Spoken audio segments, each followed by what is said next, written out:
Simone Susskind est une femme engagée, militante pour la paix au Proche-Orient et pour le dialogue entre Israéliens et Palestiniens. Elle est aussi active à Bruxelles, au sein de la communauté juive. Elle a notamment présidé le Centre communautaire laïque juif et a fondé l'association Action en Méditerranée. Bonjour Simone Susskind. Bonjour. Alors, militante pour la paix, est-ce que c'est un métier, ça? Vous savez, c'est pas vraiment un métier, mais c'est devenu de facto mon activité principale. Parce que pour moi, ça remonte à la fin des années 60, quand j'étais toute jeune, cette prise de conscience qu'il n'y avait pas d'avenir pour l'État d'Israël s'il n'y avait pas à ses côtés un État palestinien. Et donc c'est une longue histoire d'un long combat où il y a eu des moments d'espoir, des moments formidables autour des accords d'Oslo, où il y a eu cet espoir qu'enfin on allait trouver une solution. Et puis avec le déraillement du processus de paix, l'assassinat d'Yitzhak Rabin, etc., on se retrouve dans une situation où on se demande vers où on va. Alors justement, vous venez de le dire, ça fait très longtemps que vous militez, avec des hauts et des bas sur les dossiers sur lesquels vous vous êtes engagé. Est-ce que vous n'êtes pas fatigué? Est-ce que vous n'êtes pas découragé? On me pose souvent la question. Et j'ai l'habitude de répondre que d'abord je suis une optimiste désespérée et qu'il n'y a aucune raison de s'arrêter si on pense que de manière tout à fait infime, on peut contribuer à faire avancer quelque chose vers une solution.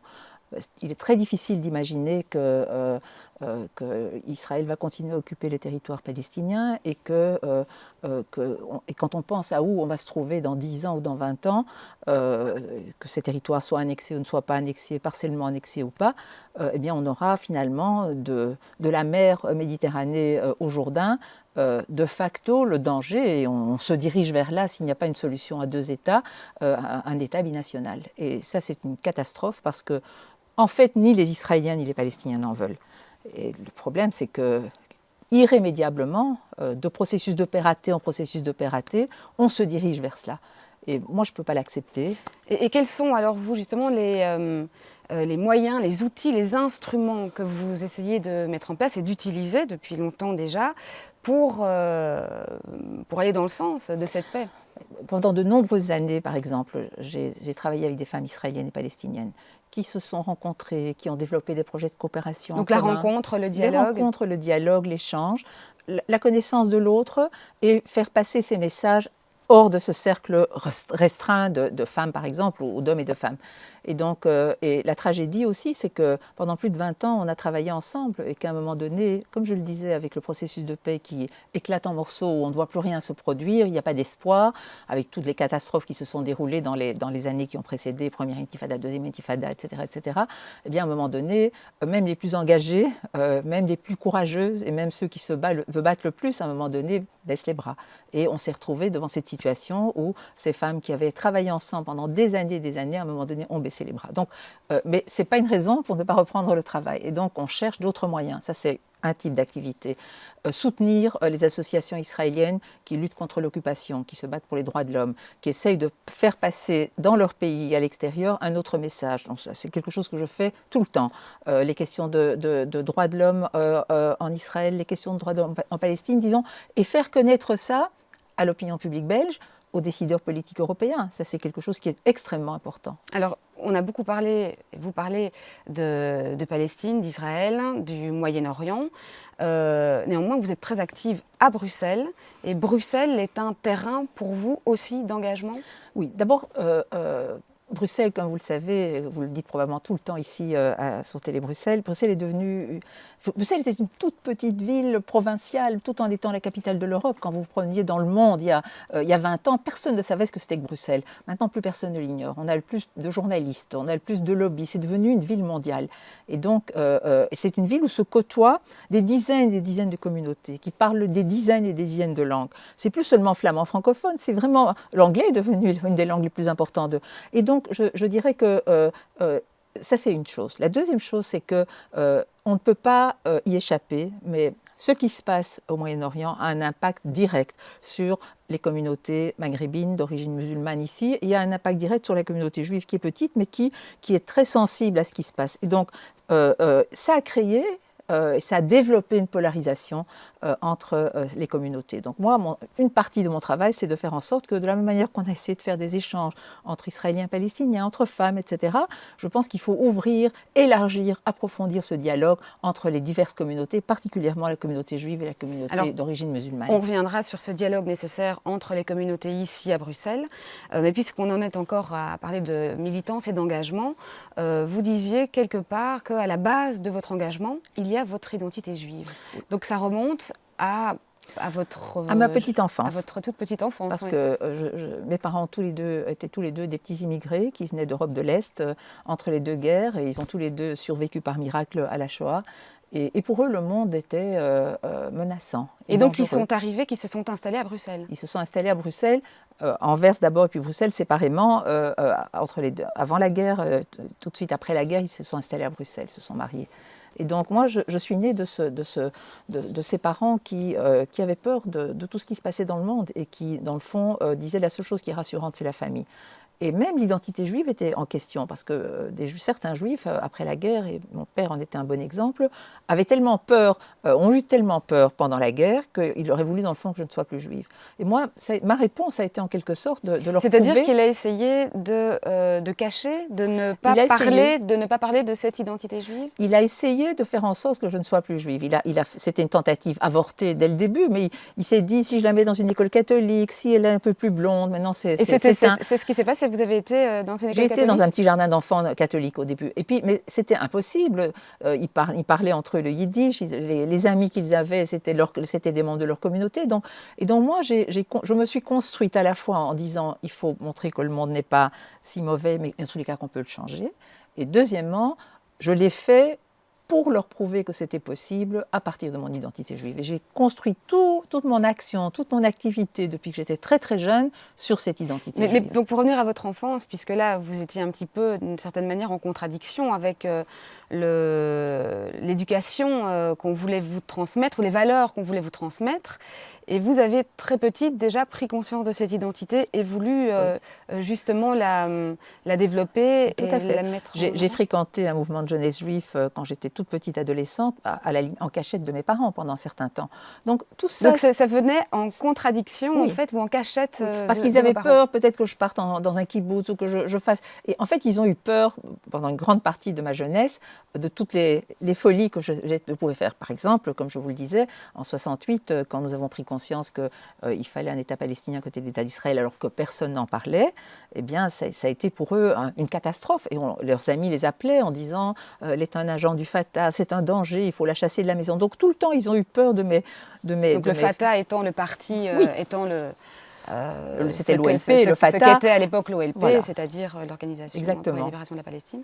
Donc il leur a fallu beaucoup d'années pour se rassurer sur ma manière d'agir et ma manière de faire. Alors néanmoins, pour revenir toujours sur cette identité juive, ça veut dire que dès le début, votre engagement se marque sur le terrain du judaïsme et de la communauté juive. Et peut-être, avant d'en arriver plus loin, de quelle manière est-ce que vous envisagez ce judaïsme? Alors, à part une toute petite période où j'ai eu une période un peu mystique, il faut en venir au début. Mon père, après la guerre, a dit il n'y a pas de Dieu. Après ce qui s'est passé, il n'y a pas de Dieu. Il venait évidemment d'un milieu religieux pratiquant. Donc il n'a plus mis les pieds dans une synagogue et on ne fêtait pas les fêtes juives, etc. Et donc moi, on n'a pas eu, si vous voulez, à part, on fréquentait, c'était pas tellement prégnant que ça ne l'est maintenant. Donc moi, très tôt, j'ai eu une période mystique dans l'adolescence très courte, et puis j'ai rejeté, je me suis considérée comme athée. Mais cette identité juive était là très présente. Et donc, c'était presque naturellement que d'un mouvement de jeunesse juive, je suis passée à l'Union des étudiants juifs, où j'ai milité. C'était déjà du militantisme autour de mai 68. J'avais beaucoup d'amis dans les organisations d'extrême gauche qui ont fait mai 68, et on était des compagnons de route. Mais je ne l'ai toujours fait à partir de mon identité juive. Et donc, et après, presque automatiquement, on a été récupéré au centre communautaire laïque juif. Et alors, si je vous posais aussi cette question-là, c'est parce que parfois, pour un public non juif, c'est difficile à comprendre ce ce qualificatif de laïc qui se colle au judaïsme. Certains ne comprennent pas très bien comment on peut être à la fois juif et laïque. C'est parce qu'il y a une méconnaissance de ce que c'est que l'identité juive. L'identité juive n'est pas seulement une identité religieuse. On peut très bien être athée, comme je le suis, ou agnostique, et ne pas pratiquer, et se sentir profondément juif. C'est un sentiment, et c'est ce qu'on essaye de transmettre, de faire passer depuis toujours au CCLG aussi, c'est de dire qu'on peut très bien être juif et ne pas être religieux ou pratiquant, que c'est une identité, c'est un sentiment d'appartenance, c'est faire partie d'un groupe culturel, historique, national, qui a un passé, des passés communs et qui veut construire un avenir en commun. Et donc, ça, c'est quand je parle, c'est sans faire de comparaison, quand je dis les Catalans ou les Basques, etc., la différence que le territoire sur lequel on vit, puisque à cause de l'histoire de la diaspora juive, n'était pas un territoire jusqu'à la création de l'État d'Israël, et encore, Israël n'est pas mon pays c'est ici. Mais ça aussi, c'est peut-être important de le préciser, parce que parfois, il y a aussi une confusion entre judaïsme Moi, et je ne suis pas citoyenne israélienne. Moi, je fais partie de la communauté juive, et je fais partie de ce que je dirais une minorité culturelle juive. Et c'est ce travail que j'ai effectué pendant des années qu'on a fait au CCLJ, c'est-à-dire de promouvoir cette identité et de trouver des outils pour pouvoir la transmettre et pour pouvoir la promouvoir et pour pouvoir faire comprendre que d'abord on n'est pas israélien et puis deuxièmement qu'on peut être juif sans être religieux, que ce n'est pas qu'une religion. La religion a joué un rôle très important dans la constitution du peuple juif, mais les juifs sont un peuple. Alors le CCLJ, puisque vous en parlez, donc le Centre communautaire laïque juif, qui a été fondé par David Susskind, qui était votre mari, qui nous a quittés il y a quelques années. Alors ça, évidemment, c'est un passage important. Il faut peut-être expliquer en 2 mots ce que c'est. Et aussi, quels ont été les moments forts et au niveau aussi politique et de l'engagement de ce groupe sur le terrain du conflit israélo-palestinien. Donc, le CCLJ a été fondé à la fin des années 50, tout début des années 60, par un groupe de jeunes juifs qui avaient émergé de la Seconde Guerre mondiale, la plupart étaient orphelins, et qui étaient ou communistes ou proches de la mouvance sioniste de gauche, et qui ne trouvaient pas un cadre dans lequel que la communauté juive qui réémergeait de ses cendres pouvait leur offrir. Donc l'idée, c'était cette idée d'un judaïsme laïque. Et donc, ce qu'on fait, il y a 3 grands axes d'action au CCLJ. Le premier axe, c'est comment est-ce qu'on transmet une identité juive, non religieuse, aux générations à venir. Donc, beaucoup de travail, beaucoup de recherches, beaucoup d'initiatives intéressantes. Puis la deuxième, c'est les cultures juives. Comment est-ce qu'on fait pour faire connaître ces cultures juives dans toutes leurs dimensions ? L'histoire, la littérature, les littératures, la philosophie, le cinéma, le théâtre, la musique. Donc ça, c'était un domaine extrêmement important. Et la troisième piste, c'était, à part évidemment le combat contre le racisme, l'antisémitisme est là en permanence, mais ce n'est pas l'objet essentiel. Qu'est-ce qu'on fait aussi ?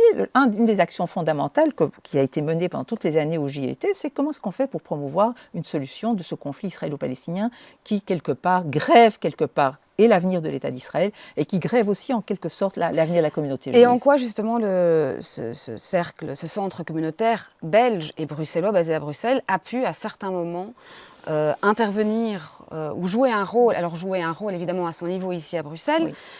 Mais dans l'évolution de l'histoire de ce conflit. Oui. Alors, si vous voulez, c'est pour ça que je parlais de moments forts, mais peut-être... Nous avons accompagné tous ces moments. Nous étions par hasard à Tel Aviv avec Pierre Mendès France et d'autres personnalités du monde juif au moment où Sadat, par hasard, au moment où Sadat est venu à Jérusalem et où s'est mis en place le processus qui a mené à la paix entre l'Égypte et Israël. Et puis, au moment de la première intifada, nous avons décidé que nous ne pouvions pas nous contenter d'écrire une lettre, de faire une pétition, de dire qu'il fallait organiser une rencontre entre des Israéliens et des Palestiniens. Ce qu'on a fait, on a organisé 3 mois après le début de la première intifada, une rencontre publique entre des personnalités israéliennes et des personnalités palestiniennes. Ça s'appelait Give Peace a Chance. L'année suivante, eh bien, on a réuni des femmes.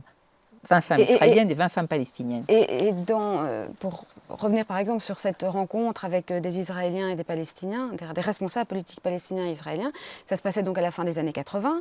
Dans quel contexte est-ce que ça se passait à l'époque, ces rencontres ? Parce qu'on dit ça aujourd'hui, ça paraît naturel, mais à l'époque ça ne l'était pas. Non, ça ne s'était jamais passé. La plupart des Israéliens, et ce n'était pas des n'importe qui, c'était un ancien ministre des Affaires étrangères, c'était des gens de la mouvance proche du Parti travailliste de l'époque et de plus à gauche, qui est devenu le Meretz.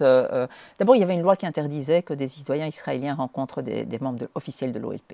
Donc, cette rencontre s'est faite, c'était public, donc c'est faite entre ces personnalités israéliennes et des Palestiniens qui n'étaient pas officiellement affiliés à l'OLP, mais qui sont venus de Palestine. Donc l'OLP de Yasser Arafat. Oui, mais tous les représentants de l'OLP étaient dans la salle. Et donc, pour la plupart d'entre eux, c'était la première fois qu'ils se parlaient entre eux. C'était la première fois qu'il y avait un véritable échange. Sinon, il n'y avait jamais réellement, à part des organisations plus radicales. Alors, aujourd'hui, vos positions sur le conflit israélo-palestinien, qui sont très critiques, oui, c'est ça, vos positions, je devrais dire plutôt sur le gouvernement israélien, sont très critiques sur ce gouvernement, ont pu parfois heurter au sein de la communauté juive, certains en tout cas, et vous ont valu une certaine hostilité de la part d'une partie, encore une fois, de la communauté juive. Comment est-ce que vous vivez, vous, ça? Peut-être d'abord, pour expliquer un petit peu vos positions, en quoi elles ont pu heurter certains, justement. Mais vous savez, au moment où nous avons organisé ce premier dialogue public entre des Israéliens et des Palestiniens, eh bien, il y a eu une levée de bouclier dans une partie de la communauté juive qui nous a attaqués virulemment. Ils ont pris une page de pub dans le journal Le Soir, ils ont organisé une manifestation devant le centre Borchette où cette rencontre avait lieu, et ils ont réuni 50 personnes. Bon, c'est dire aussi quelque chose sur le fait qu'on ne se sent pas tellement isolé. Alors moi, finalement, je n'ai pas changé de position depuis 1968. J'ai dit depuis 1968 que la seule solution, et pour moi c'est fondamental pour qu'Israël ait un avenir, c'est qu'il y ait à ses côtés un État palestinien sur les frontières de 67. Donc deux peuples, deux États. Mais ça, beaucoup le défendent. Beaucoup défendent cette position-là. Après, c'est dans la manière... Ils ne l'ont pas défendu dans cette période-là. Et donc, il a fallu arriver à Oslo, près d'Oslo. Au CCLJ, on était un peu à l'avant-garde aussi, où on a été très critiqués, comme je le disais. Et donc, moi, si vous voulez, je pense qu'on ne doit pas avoir un double discours. Je pense qu'on doit avoir un discours qui reste le même quand on a une opinion. Et donc, moi, ce n'est pas parce que je suis de la communauté juive que je ne peux pas me permettre de critiquer les gouvernements israéliens successifs quand ils agissent de manière qui me semble contraire à la fois aux intérêts de l'État d'Israël et qui me paraissent contraires aussi à la légalité internationale. Et vous trouvez que les Juifs à Bruxelles ou en Belgique ne sont pas assez critiques à l'égard du gouvernement israélien? Et encore une fois, je dis les Juifs, et on sait bien que à la fois la communauté juive n'est pas univoque à Bruxelles et qu'il y a toutes sortes, évidemment, de positions quand elles émanent des Juifs à Bruxelles. D'abord, je dirais que ça se passe partout où il y a des communautés juives. Cette polarisation qui s'installe progressivement. Et ce n'est pas d'entre des radicaux gauchistes anti-israéliens dans les communautés juives. Il y a progressivement une forme de polarisation qui s'installe, que ce soit dans la communauté juive américaine ou que ce soit dans les communautés juives européennes. Vous avez des intellectuels et des gens dans la communauté juive qui, de plus en plus, sont très inquiets de ce qui se passe et du fait qu'il n'y a pas de perspective de s'en sortir avec un avenir assuré pour l'État d'Israël. Et donc, je dirais que moi, si vous voulez, je pense que je représente cette mouvance de manière plus explicite. Je le dis parce que comme j'ai une visibilité et que quand je le dis, c'est plus visible que quand un monsieur de la communauté ou une dame de la communauté juive le dit, mais beaucoup le pensent. Certains pensent que je suis trop radicale, mais je sens qu'il y a une tendance dans la communauté juive de plus en plus importante, de gens qui sont inquiets et qui, dans le fond, se disent, disons, à qui mes positions font réfléchir. Maintenant, il y a une mouvance qui est radicalement enfoncé dans ses idées et dans son idéologie, qu'on ne peut pas critiquer l'État d'Israël, que dans le fond, quoi que fasse Israël, c'est bien, que Israël, qui est la seule démocratie du Moyen-Orient, tout ce qu'elle fait est bien, et que même coloniser un autre peuple, c'est bien aussi. Et qui ne peuvent pas accepter qu'on critique ni à l'extérieur ni à l'intérieur d'ailleurs, parce qu'au début on disait on ne peut pas critiquer, il faut laver son linge sale en famille, vous critiquez à l'extérieur, vous n'êtes pas citoyen israélien. Mais en même temps, ils deviennent très critiques parce qu'on a progressivement essayé de diaboliser, de marginaliser tout ce qui est le monde intellectuel engagé en Israël. On essaye d'en faire des traîtres à la patrie. Et donc ça, c'est très très dangereux, parce que ça va à l'encontre de l'espoir, à la fois de l'espoir de paix évidemment, mais ça va à l'encontre du fait qu'on se dit qu'un jour Israël doit rester une démocratie, mais pour qu'il reste une démocratie et pour qu'il continue à avancer dans ce processus, on ne peut pas se permettre ce genre de choses. Et pour terminer là-dessus, est-ce que vous trouvez que ceux qui ne veulent pas critiquer Israël se font trop entendre par rapport à ceux qui sont plus critiques ou qui émettent justement un avis ou qui dénoncent plus régulièrement l'attitude du gouvernement israélien? C'est-à-dire que les communautés juives organisées, dans leur diversité, qu'on prenne ici par exemple le comité de coordination des organisations juives de Belgique, que mon mari a d'ailleurs fondé, donc il a été un président qui est la structure fêtière. Si vous voulez, Ça dépend un peu du président, d'abord. Et ça dépend un peu des circonstances. Quand il y a un conflit, quand il y a une guerre, eh bien, alors on se radicalise dans le renfermement sur soi. Quand les choses se tassent un peu, s'apaisent un peu, alors on a un peu plus d'ouverture. L'actuel président est plus ouvert que le précédent, donc on a un discours qui est quand même différent. Et donc, je dirais juste encore un exemple qui est très caractéristique, c'est que la grande organisation américaine, de juifs américains, qui s'est constituée quand Obama a fait sa première campagne pour la présidence, qui s'appelle J Street, qui est pour 2 États, pour 2 peuples, etc., eh bien, à nouveau, ils ont fait leur demande de faire partie de l'organisation fêtière aux États-Unis, eh bien, ça leur a été refusé. Donc, ça montre. Alors, je pense que ceux qui défendent de manière inconditionnelle les politiques des gouvernements israéliens se font entendre, mais ne sont pas nécessairement tellement entendus dans le public à l'extérieur de la communauté juive. Ils se font entendre dans le public à l'intérieur de la communauté juive. Ils se font sans doute entendre aussi à l'extérieur, puisque certains peuvent parfois, en dehors de la communauté, avoir l'impression que c'est la vie majoritaire, en quelque sorte. Mais c'est-à-dire qu'ils se font entendre, mais je ne suis pas certaine qu'ils se fassent comprendre à l'extérieur de la communauté juive. Et à l'extérieur, hors de la communauté juive, il y a toutes sortes de perceptions. Alors, il y en a qui perçoivent il y a des perceptions très négatives, il y a des perceptions sur lesquelles il faut travailler, parce que je pense que souvent, ces perceptions négatives à l'extrême ne sont pas justes. Donc, il faut montrer ces diversités. Travailler à l'extérieur, c'est aussi, ou plutôt à l'intérieur et à l'extérieur, c'est aussi, comme vous l'avez soulevé au début de cet entretien, sur le dialogue entre les communautés, en particulier entre les communautés juives et musulmanes ou arabo-musulmanes à Bruxelles. On parle souvent de l'importation du conflit. De quelle manière est-ce qu'on peut agir là-dessus? Est-ce que les tensions grandissent et de quelle manière on peut agir? Bien, les tensions, elles sont là. Et les incompréhensions mutuelles sont là, et les stéréotypes sont là, des deux côtés. Et on peut agir à plusieurs niveaux. D'abord, en période de crise, c'est très difficile. Quand il y a la guerre à Gaza, c'est très difficile, impossible, très difficile. Mais moi, je pense qu'on peut travailler au niveau de l'éducation. Moi, je travaille sur un projet, justement, pour travailler sur l'importation du conflit chez des lycéens bruxellois. Comment on fait pour qu'ils comprennent que c'est beaucoup plus complexe, qu'il y a une grande zone grise au milieu, et que ce n'est pas seulement d'un côté les colons, Netanyahou, et de l'autre côté le Hamas ou les islamistes. Donc moi, je pense qu'il faut travailler à faire comprendre, et je pense que c'est un travail au quotidien, sur lequel on ne peut pas faire une révolution, il faut travailler. Moi, j'ai un projet, par exemple, on a fait ça à Anvers il y a quelques années, travailler sur l'importation du conflit chez des jeunes, chez des lycéens bruxellois. Alors, les femmes et la paix. Est-ce que la paix peut passer par les femmes? J'ai beaucoup appris. D'abord, j'avais beaucoup d'illusions. Ces illusions-là, elles sont tombées. Même si je pense que les femmes on a compris dans le monde, y compris à l'échelle des Nations Unies, que les femmes peuvent contribuer à changer des choses dans les conflits. On l'a vu dans certains pays africains, au Libéria, etc. Donc, on l'a vu quand des femmes ont fait la grève de tout, du sexe, etc. Donc, je pense que les femmes peuvent, à leur manière, quand elles en sont conscientes, parce qu'on a des femmes extrémistes de partout aussi dans les conflits. Donc, je pense que les femmes peuvent jouer un rôle, que c'est très difficile et qu'on est encore loin du compte. Regardez tous les conflits. Donc si je dis ça, c'est parce que précisément vous travaillez là-dessus, notamment à la rencontre entre des femmes de pays, de milieux, de cultures différentes, pour essayer de faire avancer cette cause de la paix. Donc, et je pense notamment à votre association Action pour Action en Méditerranée. Vous savez, je pense que c'est quelque chose qui doit se faire par étapes. On ne se fait pas d'illusions. Moi, j'ai depuis longtemps appris que je ne vais pas changer le monde. Je pense qu'on peut mettre un grain de sable sur un grain de sable. Alors, j'ai travaillé avec des femmes belges et des femmes iraniennes, par exemple, avec mon association, simplement pour se connaître, se rencontrer, percevoir les différences et voir comment on peut échanger sur des expériences qui nous intéressent mutuellement. Un exemple, quand les femmes iraniennes sont venues à Bruxelles il y a quelques années et qu'elles ont vu qu'il y avait une réforme du code de la famille au Maroc, ce sont des femmes belges d'origine marocaine qui leur en ont parlé, je me suis dit pourquoi ne pas partager ces expériences? Pourquoi si ça a été possible dans un pays musulman comme le Maroc, ce ne serait pas possible dans un pays comme l'Iran? Donc on a travaillé là-dessus pendant plusieurs années. Et maintenant nous travaillons par exemple à donner une meilleure perception mutuelle et à faire travailler ensemble des jeunes femmes des 3 pays du Maghreb et de Belgique qui sont déjà engagées en politique ou qui veulent s'engager en politique pour leur donner des outils qui leur permettent peut-être de faire de la politique autrement.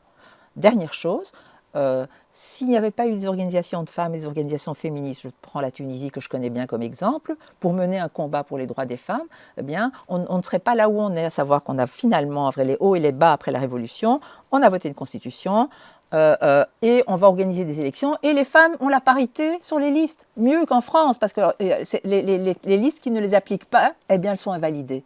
Et elles ont la parité, et elles ont même compris de la dernière élection où il y avait la parité, mais où c'était les têtes de liste, où il y avait très peu de femmes têtes de liste, donc elles avaient intérêt aussi à avoir une parité horizontale, c'est-à-dire qu'elles ont exigé 30% de femmes têtes de liste. Et donc moi je pense que ce sont des processus, et là les femmes ont un rôle fondamental à jouer.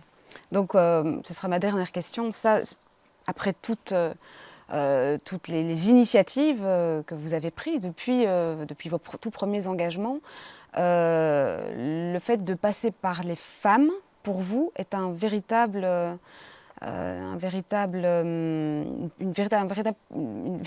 une véritable possibilité, voilà, j'y arrive, de changement, et de changement notamment dans les mentalités? Oui, moi je suis absolument persuadée.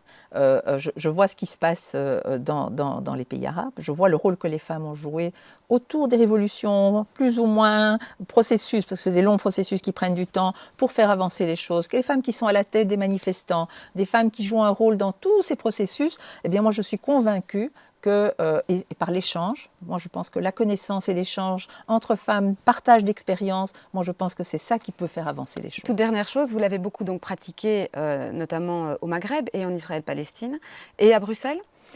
Alors, eh bien, vous savez, moi, chaque fois que j'organise quelque chose, quand je fais venir des femmes maghrébines, ou quand je fais, ou quand ou des femmes turques aussi, on a fait des choses avec des femmes turques, eh bien, je m'organise pour qu'il y ait quelque chose qui se passe avec des femmes belges d'origine marocaine ou avec des femmes belges d'origine turque.